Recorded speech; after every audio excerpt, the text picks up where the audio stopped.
Baik, bismillah. Assalamualaikum warahmatullahi wabarakatuh.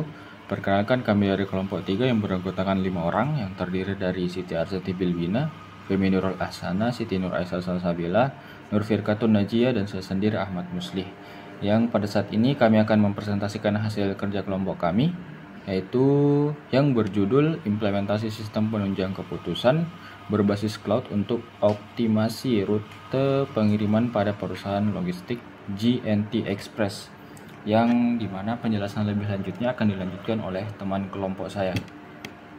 Baik, untuk yang pertama yaitu pengenalan sistem penunjang keputusan berbasis cloud. Seperti yang kita ketahui, cloud computing bisa meningkatkan efisiensi dalam sistem penunjang keputusan. Seperti yang pertama, akses data secara real time. Para pengambil keputusan bisa mendapatkan informasi terbaru tanpa harus menunggu proses sinkronisasi manual.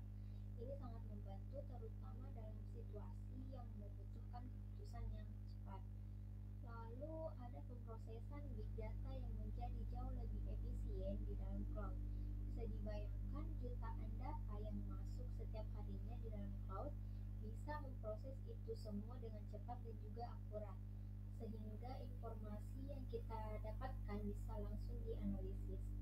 Bukan cuma itu, cloud juga memungkinkan integrasi teknologi AI dan machine learning. Jadi disinilah muncul kemampuan analisis prediktif, misalnya memprediksi tren pasar atau potensi risiko di masa depan. Ini akan membuat keputusan yang diambil jadi lebih strategis dan berbasis data. Kemudian dari sisi teknis, cloud ini sangat scalable.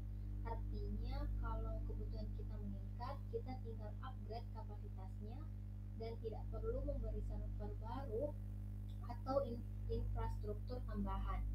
Yang juga penting, biaya jadi lebih hemat. Kita hanya membayar sesuai pemakaian. Jadi untuk perusahaan atau organisasi ini sangat menguntungkan.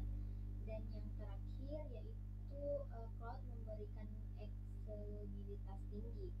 Jadi tim dari berbagai lokasi bisa mengakses data yang sama dan berkolaborasi secara real time tanpa hambatan geografis. Baik, untuk selanjutnya yaitu implementasi cloud dalam studi kasus. Nah, bagaimana cara sistem bekerja di GNT Express? Yang pertama itu pengumpulan data. Nah, selanjutnya yaitu analisis dan pemrosesan di cloud. Yang ketiga, penyajian hasil SPK. Yang keempat, implementasi rekomendasi. Dan yang terakhir, hasil yang dicapai. Nah, layanan cloud yang dapat digunakan oleh GNT Express, yang pertama itu Amazon Web Service atau AWS untuk SPK yang berbasis cloud, yang dimana Amazon Web Service ini terbagi menjadi beberapa bagian. Yang pertama itu Amazon EC2 atau komputasi dan pemrosesan data. Yang kedua Amazon S3 yaitu penyimpanan data, pengiriman rute dan trafik. Yang ketiga Amazon SageMaker atau pengembangan model AI dan machine learning. Yang keempat AWS IoT Core atau menghubungkan sensor GPS kendaraan ke cloud secara real time. Dan yang terakhir yaitu Amazon QuickSight atau dashboard visualisasi data dan laporan. Selanjutnya ada manfaat dan tantangan sistem penunjang keputusan berbasis cloud. Yang pertama, manfaat penerapan cloud computing dalam sistem penunjang keputusan untuk studi kasus yang kami pilih, yaitu GNT Express, ada efisiensi operasional dan penghematan biaya. Jadi, dengan pemrosesan data secara otomatis melalui AWS SageMaker dan penyimpanan di Amazon S3, GNT Express ini mampu mengoptimalkan rute pengiriman sehingga dia mengurangi waktu dan biaya bahan bakar secara signifikan. Yang kedua, ada akses real time dan pengambilan keputusan cepat. Jadi, sistem berbasis cloud ini memungkinkan akses data secara real time untuk driver dan manajemen melalui dashboard AWS QuickSight. Jadi hal ini dia dapat mempercepat proses pengambilan keputusan saat terjadi kendala di lapangan. Yang ketiga ada skalabilitas tinggi. Jadi kapasitas komputasi dan penyimpanan dapat ditingkatkan dengan mudah sesuai kebutuhan operasionalnya. Dia terutama saat lonjakan permintaan pengiriman seperti saat promo besar atau hari libur nasional. Jadi ada pun tantangan penerapan cloud computing dalam sistem penunjang keputusan studi kasus yang kami pilih. Yang pertama ada ketergantungan pada koneksi internet. Jadi sistemnya itu hanya dapat berfungsi optimal jika koneksi internet stabil. Gangguan jaringannya itu dapat menghambat akses data real time-nya yang sangat dibutuhkan dalam operasional logistik.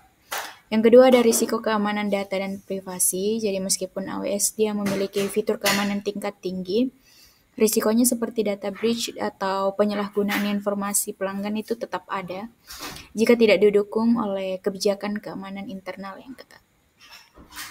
Baik, selanjutnya untuk kesimpulan dan rekomendasi dari tugas dan hasil kami, yang dimana bahwa cloud computing ini terbukti dia efektif di mana dalam mendukung SPK. Karena alasan mengapa dia efektif, karena dia mampu untuk menyediakan akses yang real time serta analisis yang cepat dan efisiensi biaya. Yang dimana seperti yang dijelaskan oleh rekan-rekan saya, untuk studi kasus yang kami ambil yaitu JNT Express, yang dimana dia menunjukkan peningkatan yang signifikan dalam waktu pengiriman, kepuasan, serta kecepatan dan secara detail. Yang dimana disarankan untuk meningkatkan keamanan data serta mengembangkan model prediktif yang lebih canggih dan dapat mempertimbangkan strategi multi-cloud untuk mengurangi risiko dalam teknisinya. Mungkin itu saja dari kelompok kami. Apabila ada kesalahan dan kekurangan mohon dimaafkan. Wabillahi taufiq wal hidayah. Wassalamualaikum warahmatullahi wabarakatuh.